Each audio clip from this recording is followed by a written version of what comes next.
वाह नेपाल सरकार वाह।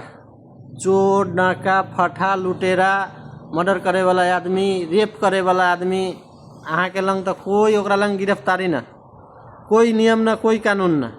और जोन आदमी एगो हक अधिकार अपन मान सम्मान जे अपन हिंदू राष्ट्र खोले है वही के मांग करे वाला के लागी डेली के डेली गिरफ्तारी, जहाँ जाई छी उहे से उठावा से गिरफ्तारी।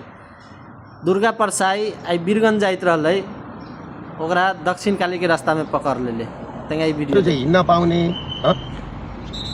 सबैजना हिँड्न पाउने अनि यो मानव अधिकारको कुरो हैन, संविधान पढ्दा त हक त कहाँ गयो? यो गर्न खोजेको के हो? काम कले छ। ल तपाईलाई मैले एउटा WhatsApp मा पठाइछु ल, निषेधाज्ञामा। वीरगञ्जमा विशाल र्याली छ। लघु वित्त पीडित, सहकारी पीडित, ब्याङ्क पीडित, कालो सूचीमा परेका मान्छेहरू, वैदिक सनातन हिन्दू धर्म मान्नेहरू है। हामीले के भने मुस्लिमदेखि लिएर सबै समुदायलाई मान्ने हुने गरी वैदिक सनातन हिन्दू अधिराज्य कायम गरौँ हैन। यो यो यो अवस्थामा चुनाव भन्दा पनि व्यवस्था परिवर्तनमा जाउँ। जेनजीका माग नेपाल के जनता छ हैन, जेनजीले के भन्छ, जेनजी त्यत्रो आन्दोलन भयो हैन। आज मेरो पनि त अधिकारको कुरो हो नि त। उनीहरू चुनावमा भोट माग्ने हिँड्छन्, मैले त भोट नदेऊ त भनेको छैन। म त भोट माग्ने हिँडेको नि त। म अहिले वीरगञ्जमा मन्दिरमा दर्शन गर्न जाने भनेर हिँडेको हैन। अब यहाँ अहिले आएर मलाई चाहिँ यहाँ बाटोमा रोकेको छ हैन। त्यसले गर्दाखेरि यो गर्न खोजेको के हो? हिँड्नै नदिने हो भने नजरबन्दमा राख्ने दुर्गा प्रसाद हातदेखि भन्नु पऱ्यो। तैँले नेपालमा हिँड्न पाउँदैनस्, कानुन छैन भनेर भन्नु पऱ्यो हैन। एउटा कुरो हुन्छ नि त।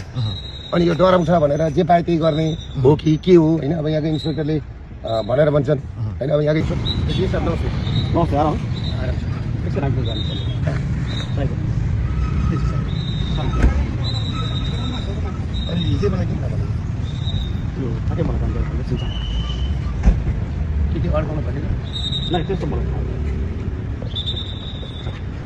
तपाईँहरू एउटा मलाई पक्रा पुर्सिदिनु न यहाँ छ। उच्च अदालतबाट मैले स्वीकृत उच्च अदालतबाट आदेश दिएको छु। यो अस्ति के भयो के भयो? आउँछ कहाँ त्यसो लिनु भएन। पुलिस गाडीमा चढ्ने गिरफ्तार होइन नि। त मलाई नहुनु न के त के चाहिँ हो त? मलाई पत्र देखाउनु, पत्र देखाउनु। तपाईँलाई पत्र नगरेको त्यतिकै आधार तपाईँले लिन आउँछ आधार प्रमाण दिन म